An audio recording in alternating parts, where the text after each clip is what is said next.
It's another evening. Time for another episode of Axel versus NieR Replicant version 1. Irrational numbers.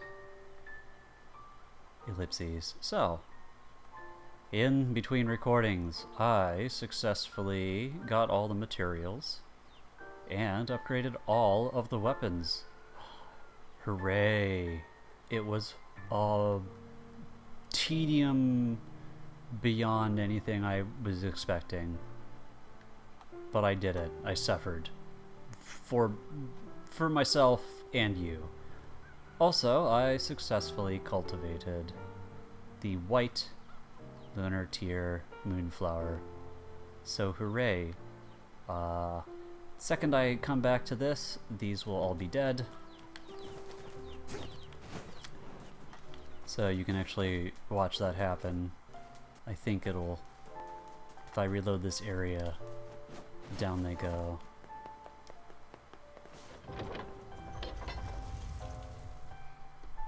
Just a wee bit of fun before we...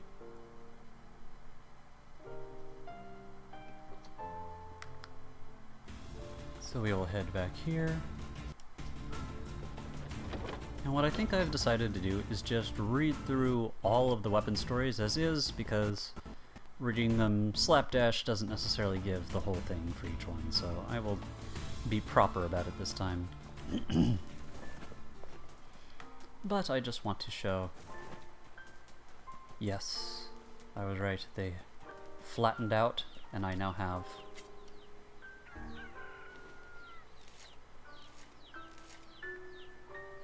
white moonflower seeds.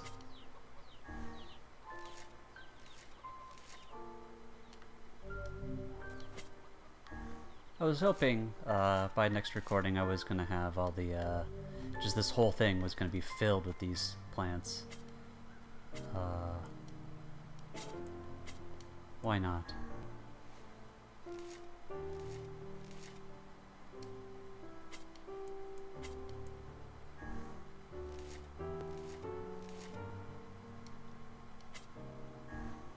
I'll just put a couple of them in here. I'm not going to fill up this whole thing.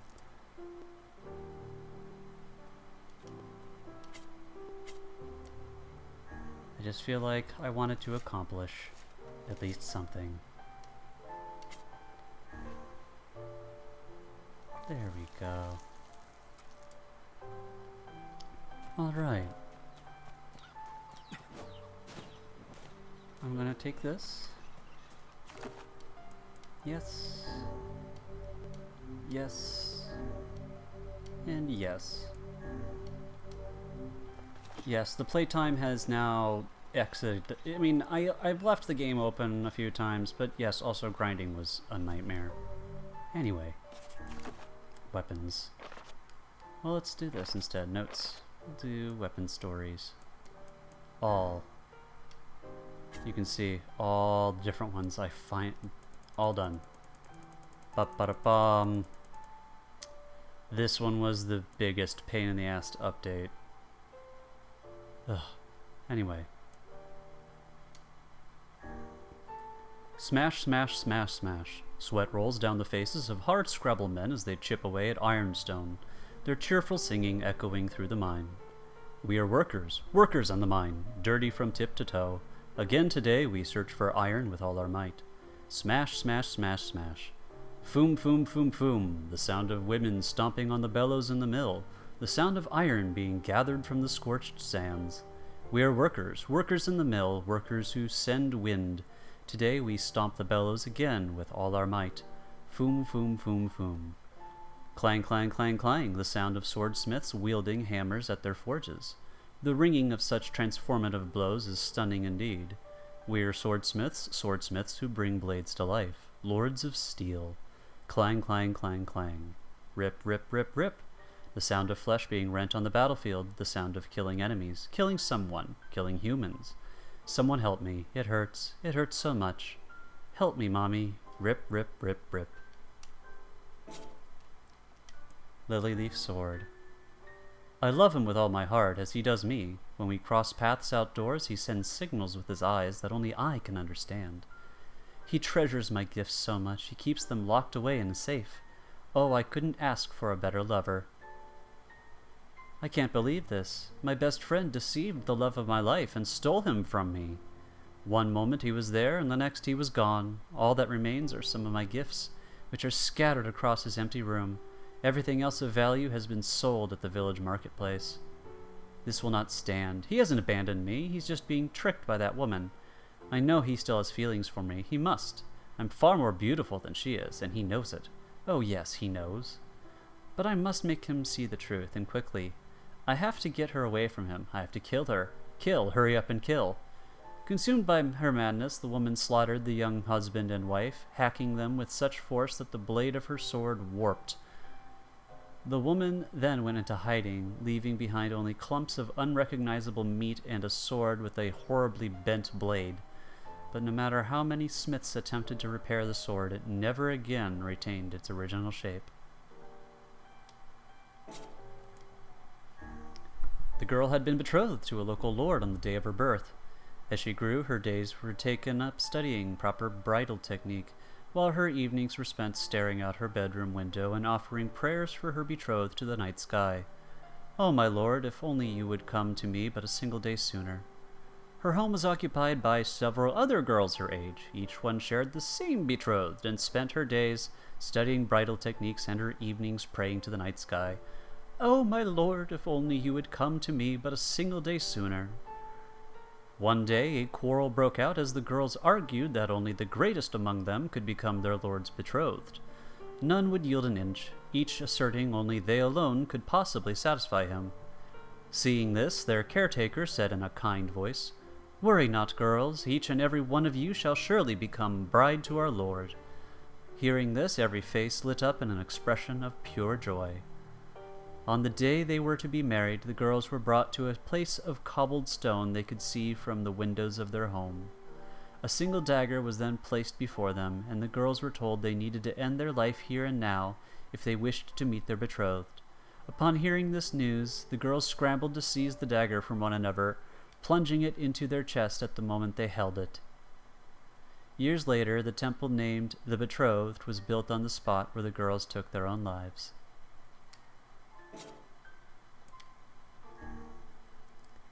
There is a legend long ago that speaks of a nation threatened by a great inferno. This nation, however, was saved from eternal hellfire by a sword with the power to freeze anything.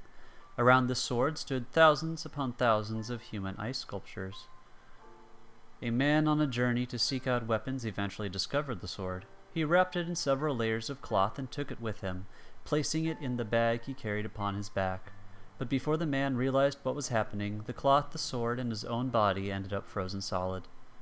A traveling shrine maiden eventually discovered the sword. She offered a prayer to her god and gripped the hilt, but cold instantly shot through her fingers and into her body, freezing her solid.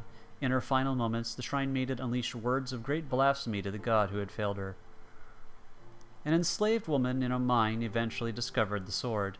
Desiring an easy death over the continuation of her daily suffering, she grasped the weapon firmly, and while the woman did not freeze, she was also unable to pierce her own flesh.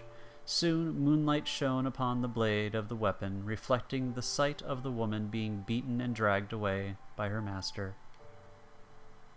What a dick-ass sword.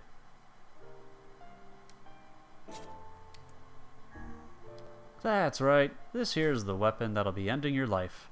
Aw, don't sweat, there's nothing to worry about. It'll be a pain in the likes of which you've never felt before. In fact, you won't even feel pain at first. It'll be more like water sliding across your skin. Honestly, for most folks, it ain't the pain that makes them scream. It's the sight of their own blood flowing out of them. Yeah, it won't end so easy. See this part of the end blade right here? This part hurts like a real son of a bitch. It's my favorite, which is why I always save it for last. I like to use it after people's voices get too hoarse and you can't tell what they're saying, which is a real... Ah, fucking hell, are you ever loud? Mind popping down there? You're gonna make my hand slip. I won't kill you right away, so don't worry about a thing there, champ. I'm gonna take my sweet time before you finally give up the ghost. Honestly, you'd be surprised how much it takes to kill a person. I mean, think about it. People got 2 eyes, most of them anyway, and 2 ears, 10 fingers, 10 toes, 20 nails across the lot, and don't even get me started on joints, because folks got hundreds of the damn things. Yeah, we got plenty of ways to keep ourselves entertained. Huh? Why am I doing this? Now ain't that a question? Buddy, I'm just doing what we've been doing for a good while now. Nabbing innocent citizens on fake charges, torturing them, and putting their heads on display. That ring any bells, buddy? It should, 'cause it was all you. Guess maybe you forgot all that, huh? Well, that's okay. I'll spend all the time it takes to make sure you remember every last thing you did to my wife and daughter.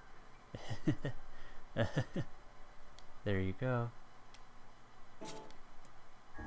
An elderly scholar sits in the dim reference room of a moldy museum. Before him lies a single box which has long been sealed away. It is an article the museum's previous curator made abundantly clear should never be opened. It is said the box contains a fossil that drinks the blood of humans. What foolishness! One would think that we as a people would have outgrown such nonsense. Only someone who spends all their time surrounded by books could possibly believe such preposterous superstition. Now, what is this, Northanger Abbey? He opens the box, which spits forth a cloud of dust, and beholds a single stone of bizarre shape. Looking at the attached handle, one could easily conclude it was used in some manner of ceremony. However, it could also be viewed as a weapon. And what a fascinating shape. Yes, this will require rigorous research indeed.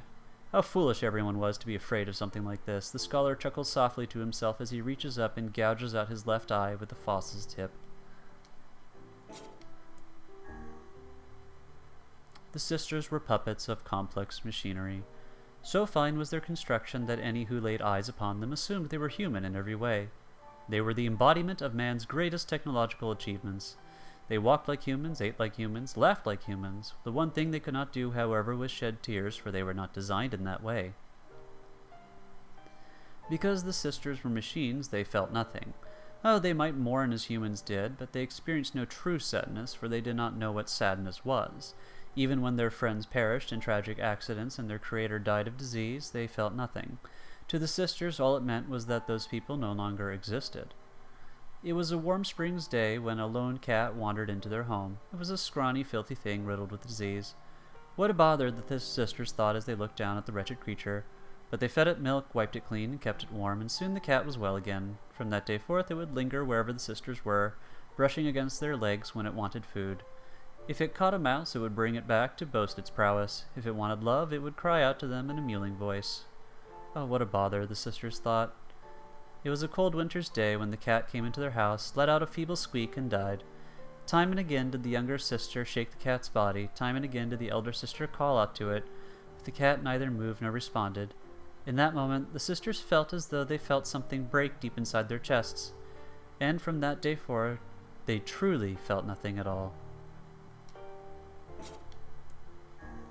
Long, long ago, in a faraway kingdom, there lived 3 brothers. 3 terrible fucking brothers. The middle brother was a famous general who commanded a vast army. People everywhere were terrified of his troops, for they were most violent indeed. This general loved to make war. He enjoyed nothing more than watching cities burn and corpses pile up. And he fought not to subjugate, but simply to destroy all that he could. His well-trained soldiers laid waste to towns, cities, and even nations for the sake of their general. And as they hewed and hacked and chopped, the general would chuckle to himself in the most vulgar of tones. The army marched on and on. Nations by sea, nations in the mountains, nations in the deserts, nations in the tundra, nations to the east, nations to the west. The general cared not. He simply wished to watch it all burn. His orders were absolute, and for years beyond counting, the soldiers killed and killed and killed and killed and killed and killed and killed and killed and killed and killed and killed and killed and killed. After some time, the army arrived in a certain nation. They killed its soldiers, they killed its town people, they killed its princesses and princes and dukes and bakers and lawyers and accountants and beggars and thieves. Eventually, a shabby general came pleading for his life with tears in his eyes, but they killed him as well. However, the soldiers thought he seemed familiar and tried to recall how they might have known him. In that moment, however, the general's daughter appeared, and they became so engrossed in ending her life they never thought about the matter again. So, whoops. There once was a famous poet in a land to the far, far east. Now in his twilight years his ability had withered such that he could no longer craft a single stanza or verse. The poor poet spent every moment racked with sorrow for what had been lost, but one day a monk appeared by his side, gently placed a blade in his hand, and imparted the following words: "Kill one by this blade for one poem, and two for two in kind, the likes of which will be more splendid than any this world has ever heard." Clinging to the monk's words, the man waited for the cover of darkness and cut down a man he encountered by the roadside. The following day he wrote a most beautiful poem, instantly reclaiming the fame and prosperity he had lost. The poet went on to kill two in succession. He killed one and wrote a poem, and then killed again and wrote another, rising to almost dazzling levels of wealth and renown. But soon he became obsessed with knowing how splendid a poem he might write if he were to kill someone precious to him. He killed his wife and wrote a poem. He killed his children and wrote a poem for each. He moved through his estate, killing everyone there, writing and writing and writing and writing. Nobody ever coming to stop him, I guess. Eventually, he killed so many passers-by that the poems could not keep up. He would kill and write, then kill and kill and kill, until the end he took his own life, no longer crafting poems at all. All that remained was a blade wet with blood. There once was a royal sword passed down in a prodigious kingdom that had prospered for generations. It was said the crystal embedded upon it contained a great magic, and should it ever absorb the blood of 10,000 people, it would glow bright red and grant its wielder immortality. However, the kingdom's final ruler, that might be key, known to the world as the High King, valued the continued prosperity of the kingdom he had inherited from his ancestors over any prospect of eternal life. However, one day the queen, the king's dearest love, lost her life in a tragic accident. She was with child, and the tragedy occurred shortly before the babe was to be born. Distraught with grief upon hearing the news, the aged king found himself unable to accept the prospect of his royal bloodline dying with him. In an attempt to continue the kingdom's legacy by attaining a body without death, the now mad High King used the sword to cut down any and all subordinates or citizens unlucky enough to cross his path. "If I am to be the final king," he was heard to cry, then the kingdom survives so long as I live." Well, technically, but that's not the point of it, but yes. He killed his subjects by the dozens, the hundreds, the thousands, and with each life he stole, the crystal's light grew more radiant. But when the crystal was nearly full, the king's ailing heart proved unable to bear the burden and burst, killing him on the spot. Alas, he had just slain the pregnant woman and unborn child that were before his very eyes. He would have taken exactly 10,000 lives. Well,